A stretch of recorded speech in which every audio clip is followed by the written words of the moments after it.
안녕하세요. 보험 전문가 이주영 팀장입니다. 여러분, 말이 많았던 5세대 실손보험이 드디어 출시가 되었습니다. 이전 세대에 비해 보험료를 기존보다 크게 낮추고 중증 질환 치료 중심으로 보장 구조를 재편한 모습이라고 하는데요.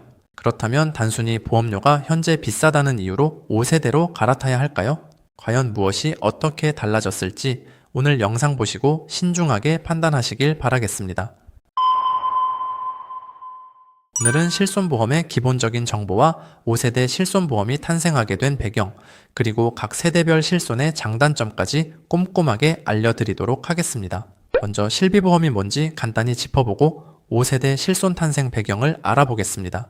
대한민국 인구 중 약 4천만 명이 가입한 실비보험은 사실상 제2의 국민건강보험이라고 불릴 만큼 우리 삶에 밀접해 있으며 국민건강보험이 내주지 않는 부분을 대신 보장해주는 보험으로 많은 분들의 의료비 부담을 덜어주는 역할을 하고 있습니다. 하지만 많은 분들이 실비보험의 구조적 특성을 잘 모르고 가입하신 경우가 많은데요. 일단 실비보험은 기본적으로 갱신형 구조입니다. 갱신형이란 가입 시점에 보험료가 고정되는 것이 아니라 일정한 시간이 지나면 변동되는 보험을 말합니다. 여기서 보험료가 오르는 원인은 크게 세 가지인데요. 첫째는 피보험자의 연령 증가입니다. 나이가 들수록 질병이나 사고의 위험이 커지는 것은 자연스러운 현상이죠. 둘째는 의료 수가의 상승과 비급여 의료 이용량의 증가입니다. 마지막 셋째는 보험사가 지급하는 보험금이 늘어나면서 발생하는 손해율의 반영입니다.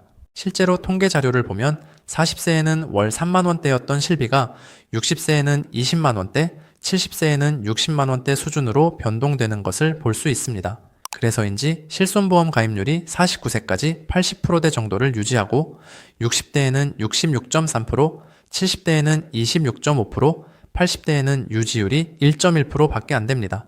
이렇게 보험료가 부담되다 보니 소득은 줄고 병원 갈 일은 많아지는 고령기에 실비보험을 유지하지 못하고 해지하는 유지율 급락 현상이 나타났습니다. 그리고 매년마다 실손보험에 대한 적자가 생겨나고 있는데요. 비급여 보험금 지급액 추이를 볼까요? 2017년도에는 비급여 보험금이 4조 8천억 원, 2019년도에는 6조 5천억 원, 2021년도에는 7조 8천억, 2023년에는 무려 8조 2천억이 넘어갑니다. 이렇게 비급여 보장이 과다하다 보니 의료 현장에도 왜곡이 생깁니다. 24년도 레지던트 지원율을 보면 안과, 재활의학과, 정형외과는 100%가 넘지만 소아청소년과는 30%도 안 되고 심장혈관 흉부외과는 40% 미만에 산부인과는 70%도 안 됩니다. 특히 실손 계약 한 건당 연간 지급된 비급여 보험금도 세대별로 유의미한 차이가 있습니다. 1세대 실비는 자기 부담금이 거의 0%죠. 통원비도 5,000원에서 만원이면 해결됩니다. 그러다 보니 평균적으로 받아가는 비급여 보험금이 연간 40만원에 달합니다. 반면 4세대 실비 가입자는 본인 부담이 커서 평균 13만 6천원 밖에 안 됩니다. 1세대 가입자가 비급여 보험금을 3배 이상 더 받아가고 있는 구조인 겁니다. 더 심각한 건 보험료의 불공정성입니다. 통계를 보면 가입자의 무려 65%는 1년 내내 보험금을 단 한 번도 청구하지 않습니다. 보험료만 꼬박꼬박 내는 분들이죠. 그런데 상위 9%의 소수 인원이 전체 보험금의 약 80%를 독점하고 있습니다. 나는 병원 문턱도 안 밟았는데 다른 사람들이 청구를 많이 한다는 이유로 내 보험료가 매년 가파르게 오릅니다. 그래서 이러한 보상체계의 공정성 등 손해율 관리 등으로 실비보험 개혁 방안을 발표하게 된 겁니다. 자, 그렇다면 이러한 문제를 해결하기 위해 새롭게 출시된 5세대 실손보험은 어떤 모습일까요? 핵심만 정리해 드리겠습니다. 5세대 실손보험의 가장 큰 특징은 보장을 세분화해 필요한 항목만 선택 가입할 수 있다는 점입니다. 기존처럼 급여와 비급여를 한 번에 묶어 가입하는 방식이 아니라 비급여 특약을 중증과 비중증으로 나눠 선택할 수 있게 되면서 개인의 건강 상태나 예산에 맞춘 설계가 가능해졌습니다. 불필요한 보장을 줄이고 보험료 부담을 낮출 수 있다는 점은 분명 장점으로 볼 수 있습니다. 또한 저출생 시대 흐름에 맞춰 출산휴가 관련 의료비 보장이 새롭게 포함된 점도 긍정적인 변화입니다. 기존 실손보험에서 상대적으로 부족했던 임신 출산 영역 보장이 강화되면서 젊은 세대나 예비 부모들에게는 실질적인 도움이 될 가능성이 있습니다. 반면 보장 축소에 대한 우려도 큽니다. 가장 큰 문제는 첫째, 자기 부담금 증가와 한도 축소입니다. 기존 4세대 실비의 입원 한도는 연간 5천만 원입니다. 하지만 5세대는 연간 1,000만 원 한도로 줄어듭니다. 그리고 여기에 일부 상품은 이번 회당 한도가 신설되면서 고액 치료 시 실제 보장액이 줄어들 가능성이 있습니다. 둘째, 비급여 자기부담률이 기존 30%에서 50%로 올라갑니다.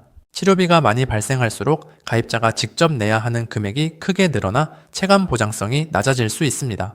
셋째, 도수치료 및 비급여 항목 보장의 축소입니다. 도수치료, 체외 충격파, 비급여 주사제 등 비중증 비급여 항목의 보장이 제외되거나 지급 기준이 크게 강화되었습니다. 임신, 출산 보장이 새롭게 포함되는 등 긍정적인 변화도 있지만 전체적으로는 보장 범위가 줄어들고 가입자의 실질적인 의료비 부담은 더 커지는 방향이라는 평가가 나오고 있습니다.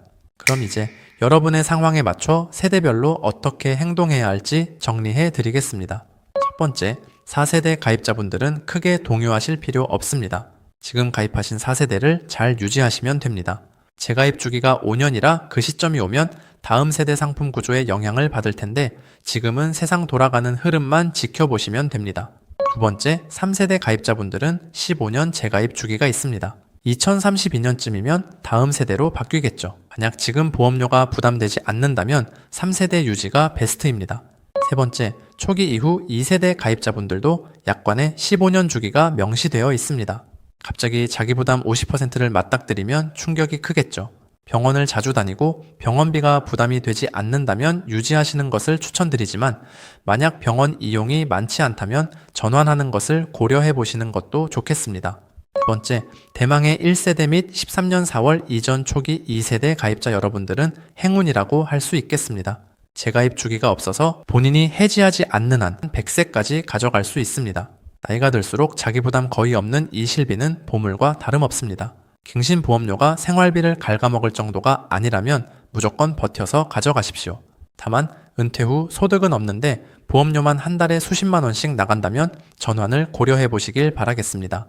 오늘 영상은 최근 출시된 5세대 실손보험의 배경과 개편안, 그리고 실손보험에 대해 깊이 있게 들여다봤습니다.